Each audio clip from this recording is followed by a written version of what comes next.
Hello, everybody, and welcome to the fourth and final day of the 16th OpenFOAM Workshop. This is our fifth and final keynote, and I'm delighted to be able to welcome Fred Mendonca from OpenFOAM CFD to give a talk. Fred, feel free to turn on or share your screen and your camera if you'd like as well. So we have 30 minutes for this session, so if you'd like to leave some time at the end, I'm sure you'll receive many questions. But thanks very much for accepting my invitation, Fred, and I look forward to your talk.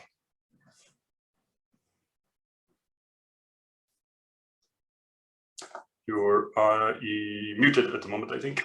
Oh, okay. Is this any better? Perfect. Okay, that's great. And thank you so much to yourself and the organizing committee for inviting me to give the talk. I'm going to go and turn off my video, if that's okay, just to improve the bandwidth in case it gets challenged at some point. So I'm not quite sure how to do that. Let me okay, stop the.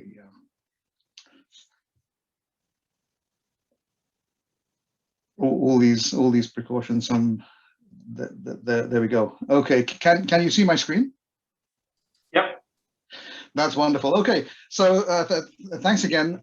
The title of this talk is really orientated towards using OpenFOAM to help to mitigate COVID-19 transmission. So it's really what us as OpenFOAM users can be doing to help the wider community in general. And I think it's having some substantial impact. Hopefully we'll see that in the next slides. I'm going to start with really my historical bias view. Two characters that have inspired me over several years. I've been around this game for about 35 years. Are the two characters that you see on the top left that have contributed to 50 really incredible years of CFD in engineering sciences. Where OpenFOAM first came in was around about as a open source version around 2004.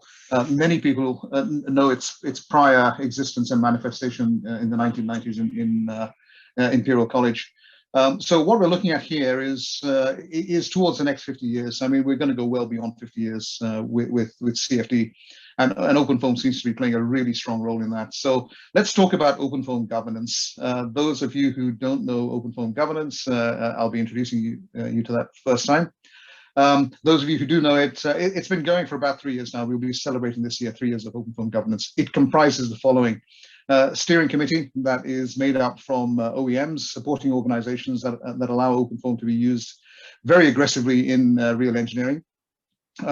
Release authorities around OpenFOAM, research organizations, release and maintenance committee, represented by OpenCFD, my colleague Andrew Heather. So that's the steering committee, and the steering committee is informed by what we used to call technical committees, but are subdivided now into functional and special interest groups. And functional are really to do with OpenFOAM functions like meshing, multi-phase, numerics, etc. Documentation behind OpenFOAM is a very important aspect. And we've subdivided technical committees into, as I say, functional, but also special interest groups, which are comprising applications, of which really there are at least 3 at the moment and probably growing very fast. So nuclear applications, marine, and automotive. Regarding the technical committees, anybody can get involved, everybody should get involved, and you're strongly encouraged to do that. I would like to take this opportunity to thank Gavin Tabler, who has really spent a lot of energy and continues to do so in amalgamating and coordinating the effects, the activities of all the technical committees, functional and SIG. So thank you, Gavin. Okay, 2 significant outcomes that have arisen from OpenFOAM governance, probably in the past 12 to 24 months, is the following 2 things, and they were hinted upon by Hervé Assek's talk on Tuesday, his keynote there. So I just want to briefly repeat what was already said on this particular project, which is the Exoform EU project. It's an H2020 project. It's an initiative by one of the technical committees, and that's the HPC technical committee. The total value of this project is really quite enormous, going over the next 3 years. It's about 5.4 million in total in terms of real value. But if I subdivide that into real technological advancements that we should be seeing released in OpenFOAM over the next 3 years, The value of that is really over 2 million euros. It's going to comprise applications, real applications, and real kind of hardcore stuff involved around couple solver optimization, chemistries, and looking at trying to accelerate how OpenFOAM is going to be used in HPC environments, including on GPUs. If you want to know more about the project itself, look at Exoform EU. That's the website. It comprises 12 partners and about 17, 18 stakeholders who are supporting with contributing cases and essentially informing us as to how they would like to use OpenFOAM going forward for real industrial applications. The other thing that has come out from OpenFOAM Governance, probably in the last 6 months aggressively, is the OpenFOAM Journal. And here are just a few words about the OpenFOAM Journal itself. So it is an initiative by the Documentation Tutorial Committee. It is supported by the Steering Committee. You can read the words just as I can articulate them. But there are some things to mention in particular. First of all, thank you to 2 sponsors per year, Compute and Upstream CFD for this particular year. We have currently around 700 or more registered users, more than 300 coming up to 400 potential reviewers. At the moment, there are 5 manuscripts which are very, very seriously being considered for the first publication in 2021. On the right-hand side of the screen, you see there the winning image coming from Chandan Bose. Thank you very much, which is going to be the cover of the first journal. Taking us through from 1993. Thank you once again, her, for those images, through to the 2021 first publication from Chanda. Okay, how can you get involved? Register on the website, email the editor, and submit your contributions to the paper, whether they are full papers or reviews or technical notes. You're very welcome to submit those to the OpenFOAM Journal. Okay, so now to the main subject of the talk today, and that is how OpenFOAM is contributing to real societal challenges. For example, the battle against transmission of COVID-19 virus. I'm going to start this with a statement of need. The statement of need, from our point of view, is it's all about airborne and aerodynamics. So we can use OpenFOAM to understand how efficiently we're able to ventilate rooms and internal enclosures. The second thing that we're kind of interested in is what is the viral load and how can the contamination with viral load spread in the enclosure. So to do that, we have to look at lots of underlying physics, we have to validate them, and we have to make some really good case studies and stakeholder studies in very common indoor environments like operating theaters, anything to do with healthcare, public facilities like conference centers, theaters, cinemas, churches, restrooms, canteens, restaurants, offices, all that kind of stuff. So we have several stakeholders in case studies which are real geometries, not just kind of made up. Real geometries, real occupants, real furniture. So what's the underlying here? We're looking at the fluid dynamics and we're looking at the aerosol particulates. We need to make sure that the Navier-Stokes equations are solved in a very competent fashion, meaning including all the physics like turbulence and buoyancy and thermal stuff. That it's represented as it needs to, either a steady state or with impulsive events like coughing and sneezing. It needs also to include particulate transport, which is the transport above and beyond the continuum from the Navier-Stokes. So the interaction between discrete particle Lagrangian particle transport and the continuum is taken in a two-way coupled way. So we need to look at particle size distributions that are typical of the kind of virus transmission particle sizes. We need to look at things like evaporation and the remaining solid or liquid content, heat and mass transfer associated with that, and how turbulence will affect also the particulate transport. Once we've done the underlying fluid dynamic stuff, we then need to try to understand how we can use all that information to be really insightful. So what are the insights? In any ventilation indoors, you'll get direct ventilation, but you'll also get some dead spots. It's nice to be able to identify where those are. We're also looking at contamination sources and where they can spread. And then at the end of the day, we need to have useful measures and meaningful measures, metrics, things like how old the air is in any particular part of the room, and whether we can call some air fresh or some air stale, and then also to understand what the transport of particulates in the domain will be. So to do that, we're first of all validating the underlying physics. So in large rooms where the flow may be strong near the ventilation, but also very weak away from the ventilation, we know that we're going to get transitional flow from laminar to turbulent. So OpenFOAM, and you can see this on the website, is fairly thoroughly validated in respect of laminar to turbulent transition, fully turbulent flows, fully laminar flows, and the combination of the two. Including buoyancy. Here's a laminar buoyancy case, which is the lid-driven cavity with thermal heat flux. So thermal heat flux in turbulent situation. This is the famous Steckler case, which is a heat source in the middle of a room, and how that will then interchange and exchange with the airflow in any open door or window aperture. Then ventilation studies in enclosures and looking at the age of the air. So there are some studies already in the literature on measurements of the age of the air, and this is OpenFOAM's correlational validation with those measurements. Those are steady kind of situations. Here's transient impulses like the general breathing cycle, inhalation, exhalation, but also things like coughing and sneezing phenomenon. On the right-hand side, you see a simulation on the bottom of the cough, and on the top, a high-speed video camera capturing that sequence. No one cough is the same as the next. No single person sneezes the same as that person sneezed the next time. So generally, we're looking at phenomenological behavior. What is the general penetration of the aerodynamics? What is the angle of the influence of these events? And in general, you can see that OpenFOAM is pretty much capturing the extent and the penetration of these transient events. Let's talk a little bit more now about metrics. There are two metrics in enclosures which are fairly well understood. One is age of the air. And so we're able to solve a scalar in OpenFOAM that will track the actual physical in seconds, minutes, hours, age in the enclosure coming from a fresh air source. It might be an open window, it might be a ventilation source. We are also very familiar with this concept, which is used a lot in the building services environment. That's air changes per hour.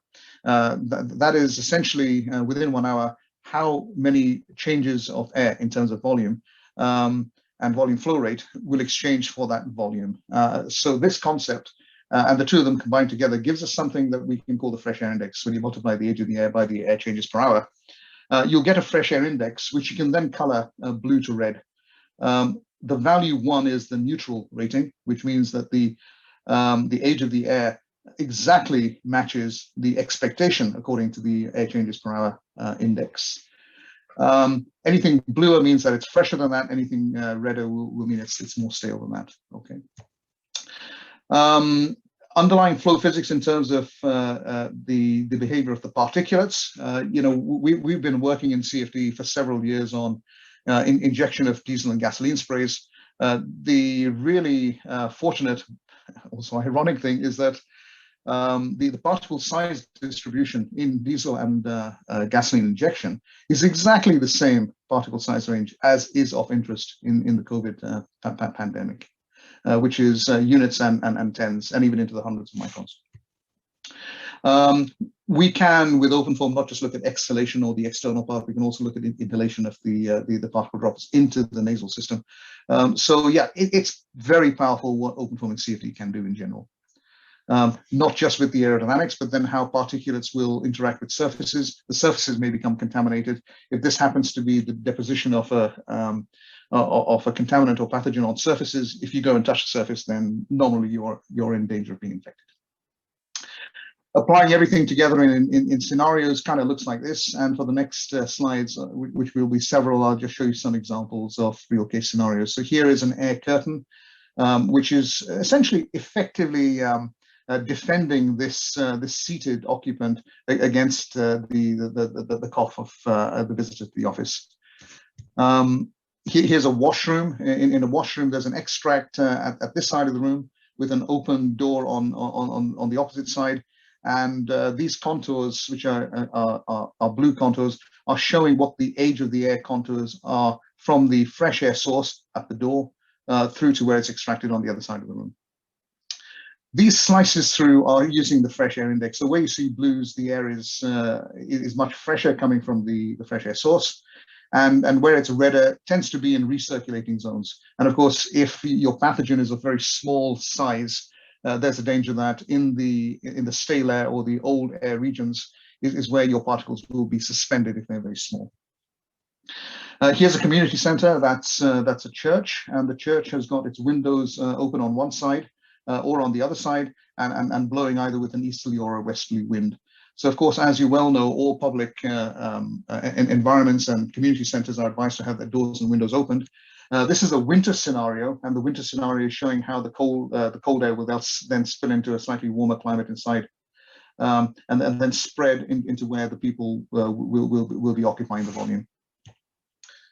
And this is the sweeping through of the fresh air index, showing that it's generally quite blue and fresh in the region down below at the bottom where the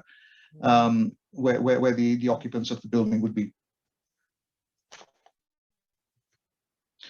Okay, I'm going to go into medical care here now, and this is an operating theatre. The displacement ventilation right at the top here, and with some 4 or 5 outlets to the side of the room. This is being blown at a fairly high flow rate, which translates to about 50 air changes per hour. And that's pretty high. In medical care, they tend to increase to beyond 20 air changes per hour, any ventilation that you have within these facilities. So the sweep through this is showing that the corners of the room are probably the stalest regions. It would be really good if we were to start to introduce some mitigation devices to freshen up the air in the corners. So that's where we might put one of these devices. There are several available in the kind of industrial landscape anywhere in the world. So these could be either mobile devices which are floor standing, or that can be installed on the wall. So we've taken one of these devices, we've installed it on the side wall in the corner, and now you see the difference between the fresh air index coming from no UV filter compared with the UV filter on the right side. It shows that CFD can be an extremely powerful device in identifying the stale air regions, and then also understanding how mitigations will be effective or non-effective. Okay, I'm just going to show you a few other examples. Those of you in the UK will probably be familiar driving around the streets in the UK with these mobile processing units, testing and processing the test samples. So we've worked with the Department of Health and Social Care and also the MOD to try to design these internal to the van and internal to the trailer units, so that the occupants and the operators that are testing these samples are within a completely kind of confined and safe environment. What's quite nice is that the Department of Health, Social Care were very kind in passing to us a statement of value here, saying the following: that it's allowed them to de-risk a number of significant airflow concerns, which have been reported to the Chief Scientific Officer in the NHS. These units are now kind of out and driving in the streets, especially in the hotspots with these variants of COVID that we're seeing around the UK. The next and probably the final example I want to show you is really coming from the use of potentially scrubbers, air scrubbers, UV devices, set up by a team led by Professor Tony Fisher. And we're looking at fallow time in UK NHS dentistry treatment facilities. The challenge here is that anything which is generating aerosols, so-called aerosol generating procedures, AGPs, there are regulations which state that you need to leave after one of these procedures the whole room fallow with all the windows and doors open to try to evacuate any contaminants that might be in the room. Typically speaking, an event, an air generating procedure, aerosol generating procedure might take anything between 15 and 45 minutes, whether it's a filling or whether it's a root canal treatment, all that kind of stuff.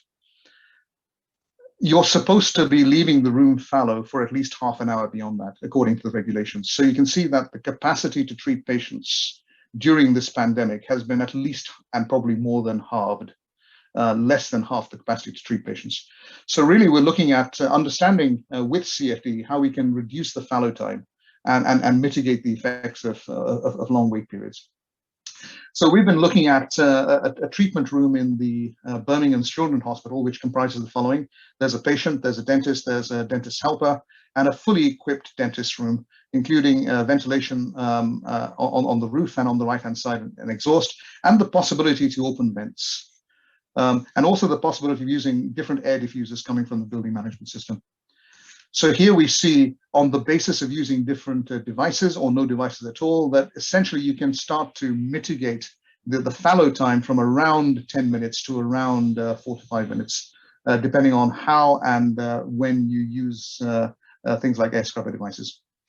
And here now we have an example of the fresh air index ISO contours spreading in the room on the left-hand side without any mitigation devices like UV scrubbers, and on the right-hand side, installing one floor-mounted device here. And you can see the spread of fresh air with the floor-mounted device is extremely efficient once you start to introduce these devices. The other thing that we tend to look at, apart from the fresh air index, which is the colored contour sweeping in the Z direction here, is where particulates might transport.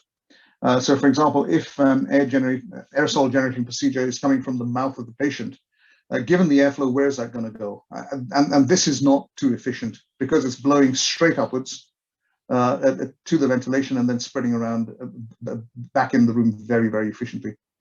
When you introduce a mitigation device, you can see that it's a little bit less efficient in terms of recirculating the contaminant. That is blown to one direction and hopefully settling in a region where it's no longer strongly transmissible. And we're not just looking at the airflow, we're also looking at the AGP itself, in the sense of once the AGP has emitted particles of this various size and mass distribution, where would it go? And CFD and OpenFOAM is able to tell you that several larger droplets deposit in the region of the patient, where the aerosol generation procedure is occurring, and spreading according to these arrows over here, within the underlying airflow, which is the ventilation airflow shown by the streamlines in the background. Okay, so that's really a very quick overview of what we're doing with OpenFOAM and the battle against COVID. You know, we've been around for more than 50 years now. The codes and the physical models are very, very well validated. And we're finding that they are having extremely good uses with helping the wider society in general. What we're able to do then is learn how to measure and mitigate certain circumstances. And hopefully we'll be able to integrate all these capabilities into features and facilities around CFD that we can then offer to non-CFD expert users, having first validated the underlying physics. This particular project has been sponsored by Innovate UK through UKRI. It started November last year and will progress until December this year. I've already mentioned several stakeholder examples, but anybody who's listening who'd like to volunteer a stakeholder example, which are not in the list covered already, I'd be very happy to hear from you. So with that, I can pass back on to you, Philip. Fantastic. Thanks very much, Fred. That was a very nice presentation. Some really impressive simulations you were showing there. So everybody feel free to get typing and get your questions in. We have one in already. And so I have a few myself, but I'll go to Casper. Asked, great simulation examples about virus propagation. Have these results also been considered in the practical policy decisions related to COVID in your experience? So yeah, Casper, that is a great question. I think you can see from the team that's been put together from the NHS dentistry and the clinical scientists that it is getting extremely large visibility in areas that we would not normally expect CFD to be exposed. So it's not just the NHS and medical practitioners that are seeing this, but also the regulators in terms of the writing of the standards, HTML3, ASHRAE standards, several other standards for which there is representation coming from the healthcare system to the national system to the international system. So we're getting with CFD some well-deserved, I would say, at this stage, recognition and visibility. Very good. I'm particularly impressed by the fact that the project only started in November last year. So you've already generated a lot of useful and impressive results in a relatively short project, it would seem. So there's another question from Simon. Are you considering having a technical committee on solid mechanics? I guess I could add to that with fluid-solid interaction as well. Yeah, absolutely. There is no bar on the number of technical committees that we set up. All I would say is that in that consideration, please take into account the following. First of all, it's all done on a voluntary basis. The second is that we'd like to get at least, let's say, 4 or 5 people together first, which will be a committed core. And the committed core should comprise a chairman, a deputy chairman, and some members of the working group. And of course, the core group can circulate as they wish in terms of chairmanship over a time period, several years or whatever it is.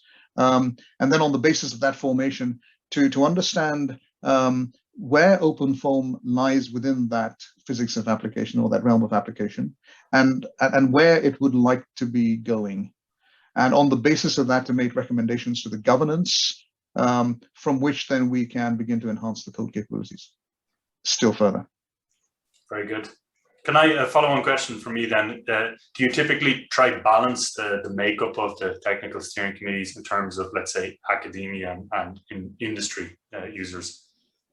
And the best, the best is a good mix of those. Yeah. I mean, I've worked in academia, so I know what kind of interests me, and sometimes that may not, link in or synergize with what the industry users are actually hoping to use today or tomorrow. So it's always nice to get that sense of validation or that sense of motivation coming from industry. Sure. Question from Per. I would assume validations happen in controlled environments. How accurate are the models when applied in real world surroundings? So yeah, again, that's a great question, and one that's probably troubled us for all of those 50 years of industrial CFD. So we can take it from both ends, if you like. CFD and physical models comprise underlying physics, so it's really nice to be able to validate those physics in controlled environments and maybe very simple environments. So you could call those evaluation, verification, validation exercises. And you start with the building block of good confidence. When it comes to applying it to real situations, which may be a further combination of very complex physics, it's always nice to be able to get kind of field tests or local measurements just to further validate the applications of the underlying physics. So in this particular project called VentEasy, we're actually doing both. We're validating the underlying physics, but also looking to take field measurements. Yeah, great. I guess I just have a few more general questions. I suppose, what in terms of directions that you see OpenFOAM going, where do you see the big technical developments being in the next 5 to 10 years? I guess this Exoform, that was one thing, and all the approaches, for example, like GPU related to that. And what other kind of directions do you see OpenFOAM going? Okay, so I've been in the CFD game for several years now. I remember my first publication around about 1994 was a transient in-cylinder computation that we were amazed we could get that turnaround and publish it at the time. It contained 3,000 cells. Wow. Okay, so in 2016 we validated an application with OpenFOAM from a kind of Japanese tsunami type simulation. which was 100 billion cells on 100,000 cores. Okay, so the idea here is we know that whatever machine capacity is around, we can throw CFD at it, and it'll still not give us the absolute intricate detail that we want to give. So Exoform is about whatever is there to make it run as efficiently as possible on the HPC architectures. And then we just have to be clever about the application. If you allow me to run not 100 billion cells, but 1,000 billion cells, then I'm sure I'll find the capacity to do that. And then I'll want the next order of magnitude beyond that. So we have to be clever about the applications. Sure. I guess with the increase in usage of cloud systems, I guess people are becoming more and more aware of how much simulations cost in terms of euros or pounds or dollars to run. So I'd be particularly interested to see how the use of, say, GPUs, potentially they're meant to be more efficient in terms of electricity usage, I suppose, if you have an algorithm or an implementation that suits them. So yeah, it's an interesting space. I look forward to seeing what happens.